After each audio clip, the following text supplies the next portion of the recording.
We've been fighting a long time, and we have all lost so very much, so many loved ones gone. But you are not alone. There are pockets of resistance all around the planet. We are at the brink. You have no idea how important you are. If you're listening to this, you are the resistance. Ave Maria Stella, Dei Mater Alma, atque semper Virgo, Felix Steli porta. Sum mensi lodame, Gabrieli sore, fundados in pace, mutans nomen Hey everybody, Steve with Senses Fidelity. I'm coming at you on the 28th of March 2020. I'm in lockdown. Yes, the state of North Carolina locks down, closes up shop, kind of, sort of, whatever. You've seen the exemptions. You're locked down, but you got like 78,000 exemptions. Colorado's got the pot places open. That's somehow exempted. Liquor stores. Yeah, there's reports saying whiskey keeps you okay. Let's do it. Drink more whiskey. Hey, let's see what else. Media, the pizza delivery guy, delivery, all kinds of services. So people really want to worry about things, but if you got hand sanitizer everywhere, but if you're wanting other people to touch your food, no one cares about that. If you guys want more on the things that I'm looking at, go to Computing Forever YouTube channel. I'll link to it in the show notes underneath. Obviously, James Corbett, CorbettReport.com. I'll link that underneath. I keep up with those guys on stuff like this, especially Computing Forever had a great one. They're here from Ireland. He's from Ireland, and he was interviewing a guy from England. They were talking about the overreaction, which we're closing down everything for something that isn't killing the numbers that if you're watching the news you'd think millions were dying, but only, people are dying. Let's get that. I'm not saying it's not. I'm not poo-pooing that part, but there was a video from CBS January 13th 2020. I'll put it at the bottom of the show notes, where they talked about 10 million people already infected by the seasonal flu, but yeah, we're closing up shop for this, and it's less than 2% according to CDC mortality rate. We're losing our minds. Turn off the news. If you stop watching the news, which rule number one, let me get that up. There was a report about 50% of the people believe or trust the mainstream media in their reporting. Yeah, rule number one. Mainstream media is still fake news. They're going to pump fear into you to scare the living daylights out of you. And what's going on? Everyone's afraid. You can't walk down the street without people, looking at you weird. I went to a drive-through. My boss asked me to get him. We went to get a meatball sandwich the other day on the Feast of the Annunciation, and the lady at the drive-through was wanting to sanitize my hands. Okay. We have no deaths in the entire county. We're locked down now because we have no deaths. But I was like, hey, did you see Event 201? Or do you act like this during the regular flu? Do we act like this for the cold? No. We act like this for anything. No temporary power grab is ever actually temporary. The lockdown of entire nations is happening. You can't how do you recover from our economy from that? What's going to happen from the end? Now, hey, I'll take a crash if it closes down all the abortion clinics. Go for it. Bring it all down if that's the case. If that's the only way we can get rid of abortion clinics, all right, fine. Okay, I guess I'll have to we'll do that. But there's going to be a lot of suicides after this. There's a lot of people losing their jobs, losing their companies. They're going to, their 401ks are already gone again. It's 2008 all over again on steroids. It ain't gonna be pretty. As I said, and Trump said, we were saying beforehand, not me, on here, but we friends of mine, we were all talking, saying that the cure will be worse than the virus. Yeah, I mean, the economy's tanking. It's not gonna. It's gonna be ugly. But that's the only way they can get Trump out. They need this thing to tank. So it's not leprosy. You're not gonna get it from that. Live your life. If you really were doing, if it really was this bad, they'd close it all down. You wouldn't be going to the grocery store where more than 10 people can gather. You wouldn't be going in the gas station where more than 10 people could gather. They'd have it all locked down. You wouldn't be able to get pizza delivery if it was that bad. Which is still kind of funny, that people go into a grocery store and wipe down their carts with sanitizer to put food that's basically, poisonous. Let's be honest. The food that we're putting in is destroying our bodies. So yeah, you go in, you see these guys with gloves, face masks on, all that. Plus, the gloves are touching each other and they're touching the bags, so there's germs on the bags or whatever, and so they put it on the gloves so that they act like the gloves are going to be preventing everything from touching anything, but then they wipe their arm or anything like that, or you're going to get the germs on you. We've become a germaphobe people now.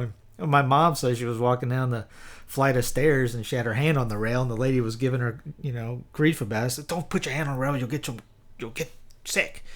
Use your sleeve." Just, well, if I use my sleeve, then the sleeve will get the germs and it'll be all over my shirt, and then I'll take it home with me too. And I'm using the rail so I don't fall down the steps.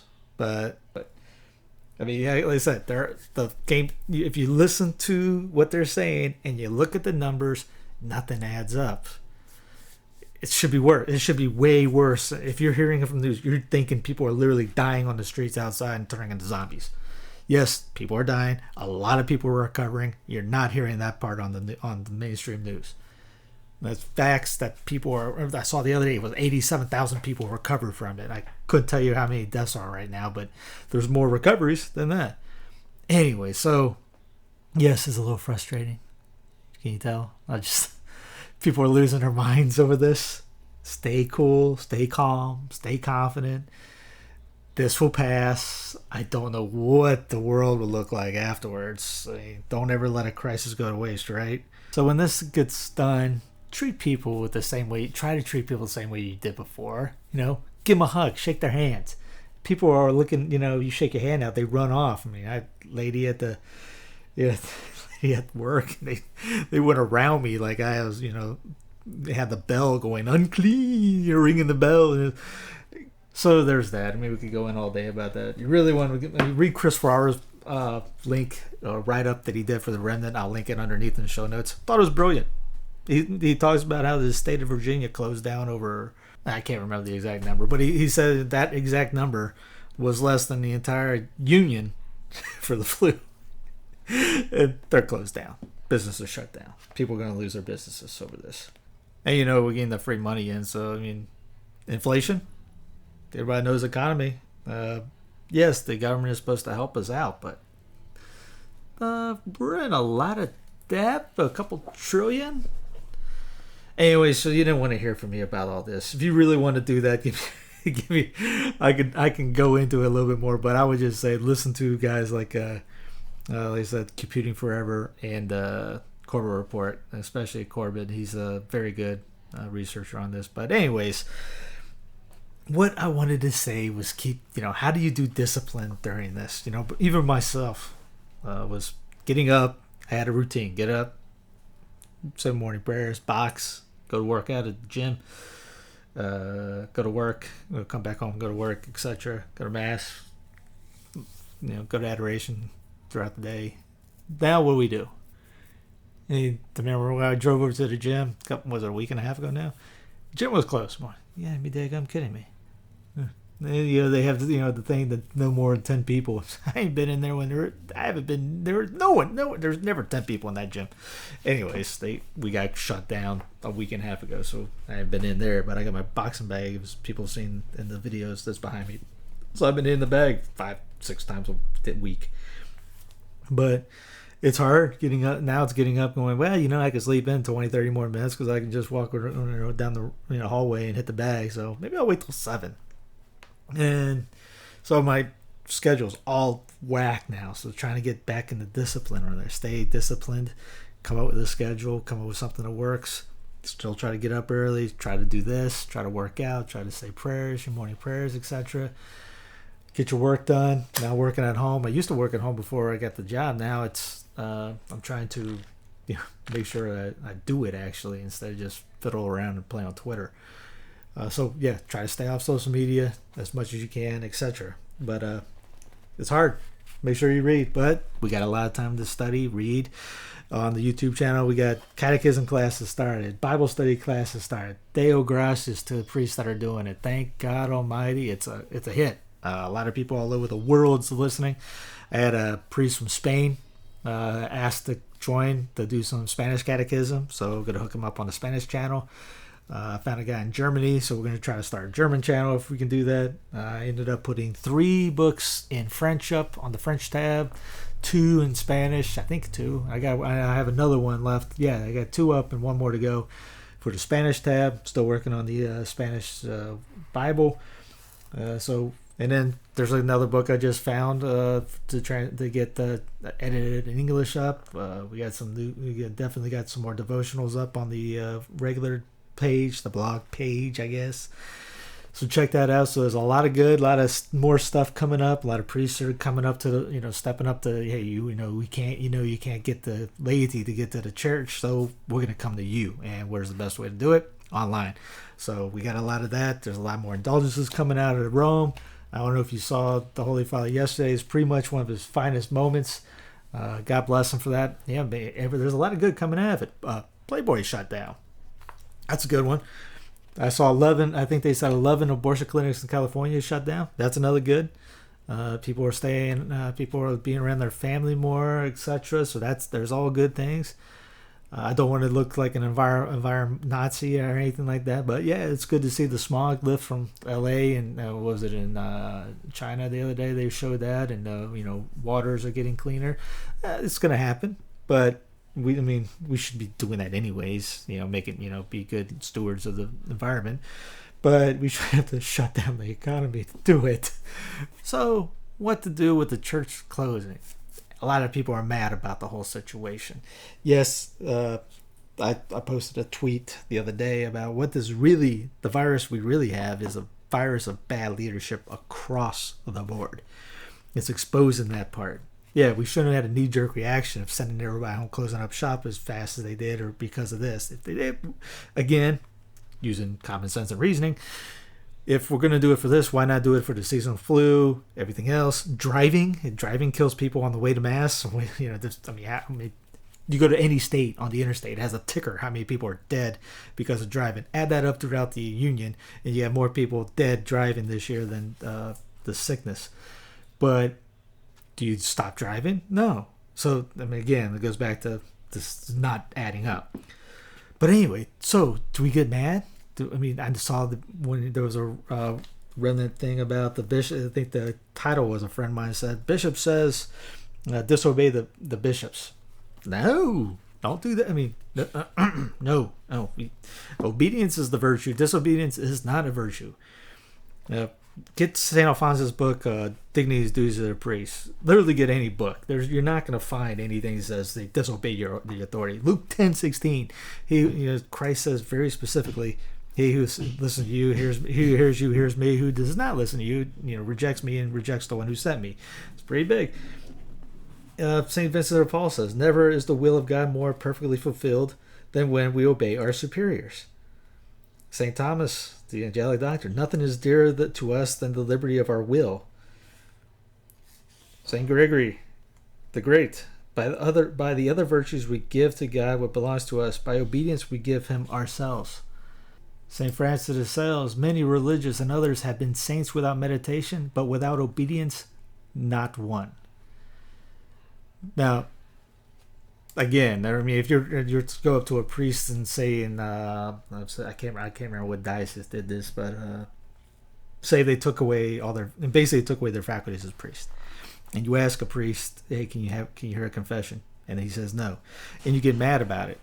The priest can't do anything about it. He's under obedience of his bishop, who takes a vow of obedience when he gets ordained. He can't do anything because the bishop did it. If the bishop took away his faculties to stay do confessions, and you guys have a confession with them, guess what? It's invalid. Nothing happened. He needs faculties to do it. He needs the authority from the bishop to do confessions, unless you're dying, of course. And if it's an extreme case like that, you're dying, then you can, and everything, it's all off the books. It's saves salvation of soul. So you're in that situation. You get upset about the priest not being able to do it. He's protecting you. You can't just run through the motions because you want to. You got to obey. It's obedience. It's tough. It's hard. It's not a fun thing to do. It's more easy and more fun to yell and get upset and be a rebel and things like that. But it's hard to say, all right, that's God's will be done. Uniformity to God's Will. Get that little book. Read it. It's 33 pages. We're on 15-day minimal lockdown. You should be able to read that. Get it from Tan Books directly because Amazon is not shipping books out for 21 days or something like that, not till like April 21st. So go to the Tan Books website and buy Uniformity to God's Will. It's $2-3. Get a couple and pass them out. So what do we do about not going to Mass and being able to receive communion? A lot of people are upset about that, and they don't know about spiritual communion. And full disclosure, there are some parishes that are still doing masses that you can walk in. I know where I'm at, you can walk in down not too far from here. You can still go into Mass while he says Mass, and as long as there's less than 10, you're there.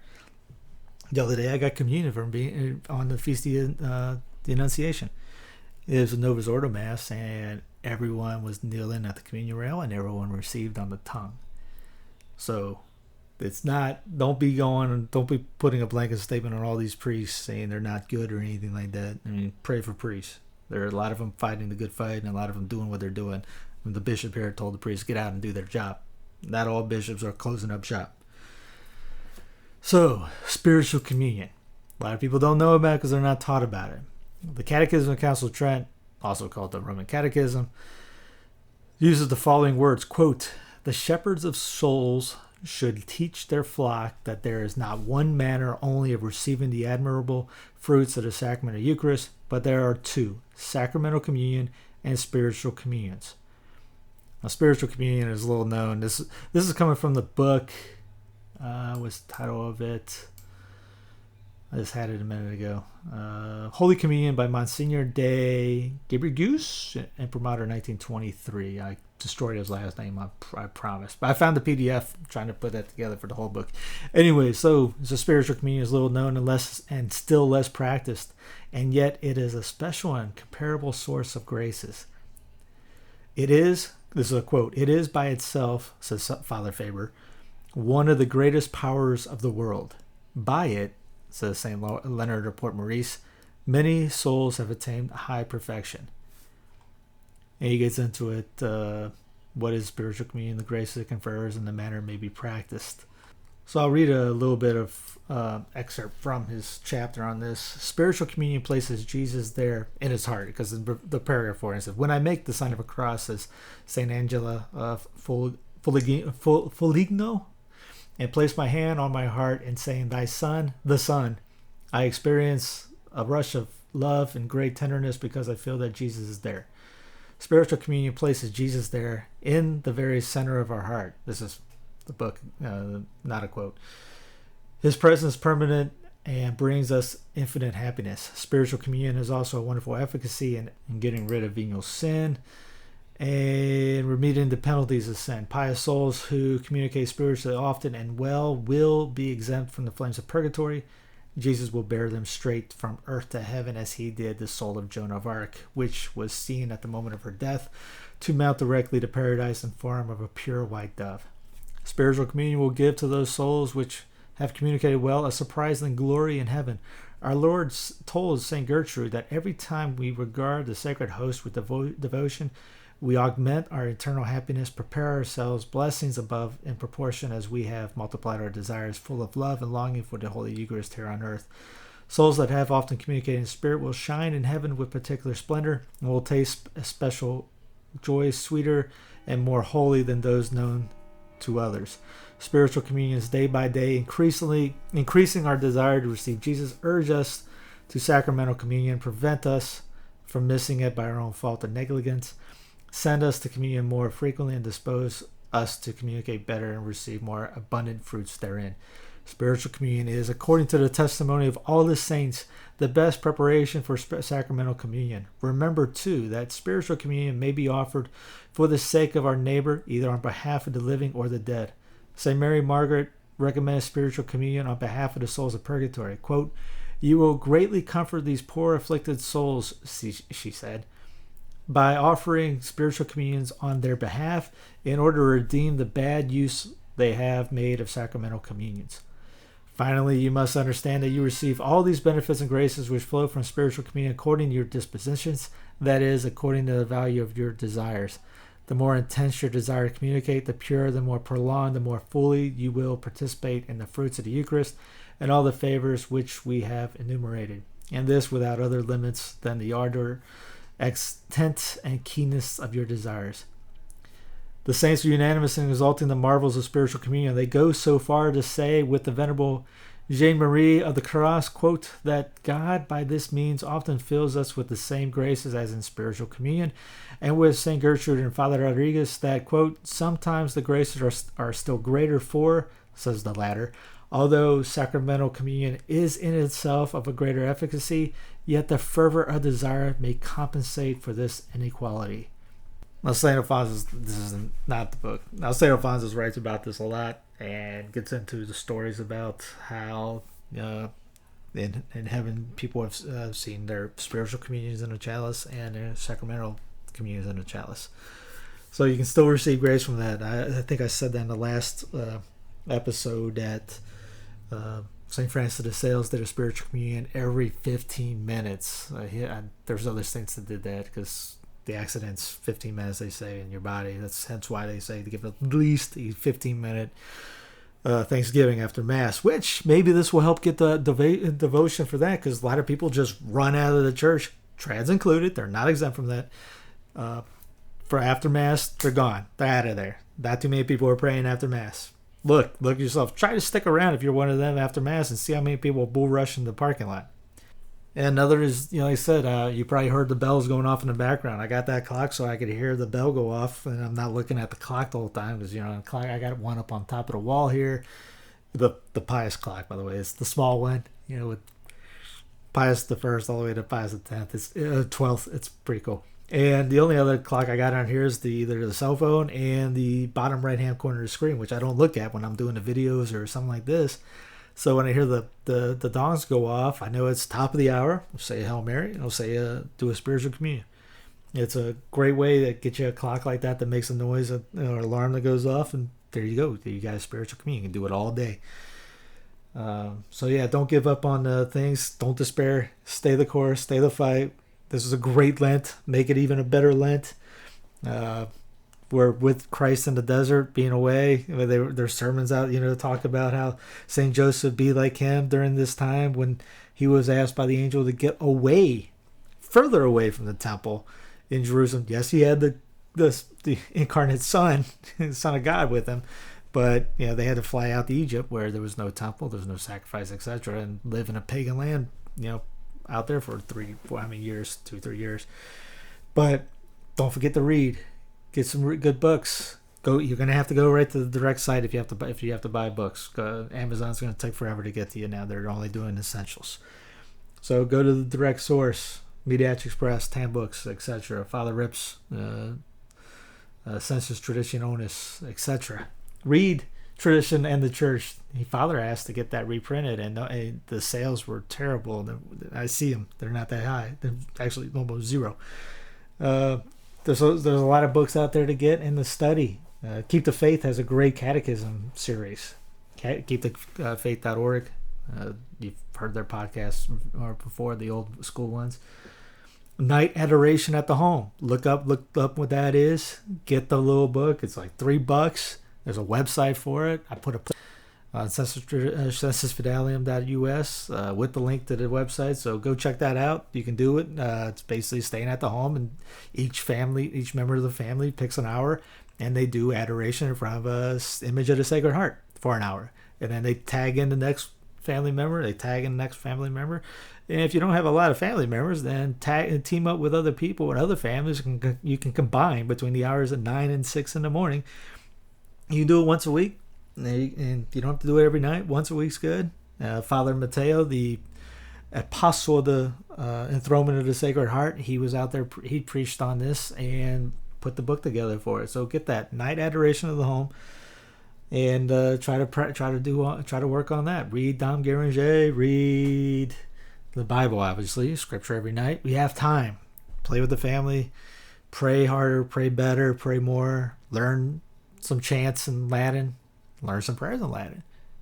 Take this time to learn a chant. Maybe, I got the penitential prayers, the penitential psalms up on the website too, with under Dom Guéranger, because he put up for every day of the week one of the different psalms. So read that. But don't give up. We're here for you. If you need anything, just email. We're all in this together, and I hate hearing that. I know that TV says that we are in this together, not with them. But use this for sacrifice for conversions. I've seen it on the YouTube channel. I'll see people when we're streaming a live mass. They haven't seen a traditional mass before, and they're loving it. They're asking questions. People are converting still. Still conversions are happening. More content we're putting out for the edification and education of everyone. And don't forget to help with the priests, tithe for them. Underneath every video, I have the link to their MP3 pages, and if they have a donation page, I got it on there, or if they're both the same, they're right there. So please help the priests out. They're not getting anything from, no masses, no one's coming in to tithe. They still have bills to pay. I'm not asking for a dime. Go to the priests, ask them, help support them, keep them going. God will provide for us. I'm not worried about it. Not telling everybody to cut off anything, but just, you know what I mean. Help the priests. They're number one right now. Show, local, your diocese, if you go to a fraternity parish, an ICK parish, etc. Help them out, support them, promote it to other people. Show them the good out of this. There's a lot of good that can come out of this. So stay the course. You don't know how important you are. That's Steve Cunningham. Please say Hail Mary for me, and I'll be eternally grateful. May God love you and the Virgin protect us.